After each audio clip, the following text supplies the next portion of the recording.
I don't understand what all this information means. I have all these numbers, all this information, all this paperwork. I have no clue what it means.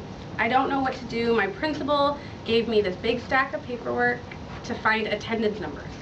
What do I do? I need help from someone like Dr. Data. Hi, Candace. Hi. I think I can help you with your problem here. Why don't we take a look at the information that you've got, and let's figure out what it is that your principal is looking for in terms of the information, and then we can move forward. What do you think? That's perfect. Thank you so much. I need that help. You're welcome. So, Dr. Data, my principal came to me with all this paperwork. She said it's all on attendance numbers, and she wants me to find her attendance information. What do I do with that? Well, let's start by looking at the information that she gave you, and then figure out what it is that we can determine from this information. And then after we look at this information, one of the things that we're going to have to do basically is go back and talk to the principal and figure out what the purpose for looking at this information is going to be. Because that clearly defining the purpose for looking at this information will give us a more strategic approach at looking at the data. Now, if this is something she wants me to continue doing, do I always have to bother her to get this information? Not necessarily. You've probably got some resources on hand that may include the school registrar. You may even have a data clerk on hand. Those may be valuable resources that you're going to be able to bring to the table with very specific and deliberate purposes that will help assist you and guide you in working through this process. I could even lend a hand from time to time. Perfect, thank you. That's getting a little bit more comfortable. Good. Okay, so I have all of this information, all these numbers, but I have no clue what it means. Math wasn't my subject, so I get uncomfortable around percentages and looking at all of these numbers on a sheet of paper. Let's work on that a little bit. So basically what we're going to do is we're going to basically sort this information out and start to look at some very specific patterns and start to look at it at a level that is going to be comfortable for you. And then we're going to build from there basically. And the real key here basically is practice, practice, practice. The more you practice it, the better you're going to get at it and the more comfortable you will become at analyzing this information. But let's take a real basic look at this basically, and the key here basically is just making sure that we just have a clear understanding of what the information is that it's here and what it is that it is exactly telling us. Let's not read any more or any less into this information. Let's get started on the process now. So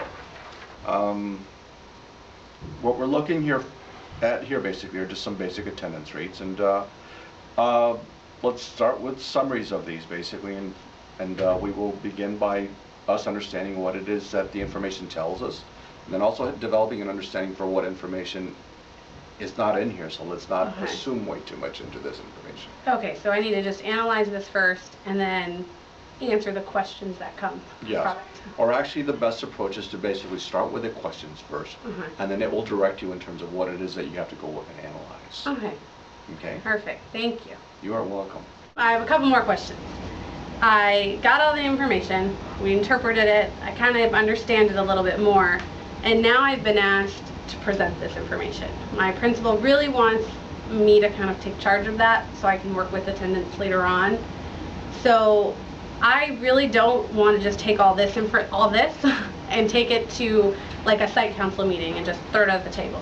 You're very correct about that. That would be a pretty huge data wall, wouldn't it? Basically, it would be extremely overwhelming. The nice thing about today, basically, is you brought your laptop with you, basically. Yes. So I suspect that you've got plans in terms of how it is that you're going to basically condense all of this information and throw it into a PowerPoint presentation, possibly. What's important here, basically, is to recognize what the purpose for that presentation is and who your audience is going to be, and what it is that you intend to convey in terms of information or perhaps even action. And so you will basically condense all of this information so that you provide them with the most vital pieces of information in a very condensed form, but also in a form that's very comprehensible, basically, so that the information that you're presenting to them has extreme meaning and value to them, so that once they've become exposed to it, they're actually able to take action on it, basically, or they're able to provide you with assistance or support or some guidance in terms of what some more important, valuable next steps are going to be along the way. So if I'm doing this presentation for my site council, and then I'm doing it for teachers, and then I'm doing it for parents, they'll need to be a little bit different. Absolutely. Right. You've got 3 or 4 different audiences that you're looking at basically, and not only will you need to define the audience, you will need to define the specific purpose for presenting this information to that audience. When you're talking about attendance information with a teacher, it's going to be altogether different in terms of what the purpose is going to be defined as opposed to presenting it to a site council, basically. And each one of them will have a different level of responsibility and a different level of interest. You have to be able to clearly identify what those responsibilities and interests are, and then provide them with the information that is going to be most useful and relevant for those specific groups. Okay, I know that I definitely with my site council want to share that I have some solutions and some ideas of how we can work on this issue. Excellent. Solutions and recommendations at the end of a PowerPoint are extremely powerful, especially if you basically frame the presentation in such a way that really supports the recommendations that are going to be coming forward as a result of the data that you've shared or the information that you've shared. Perfect. And can you help me at least on this time to get this into a nice PowerPoint with nice graphs? Absolutely. We will work on this 3 times until you feel comfortable with it, and rest assured that, you know what, I will always be there to support you along the way. Perfect. Thank you.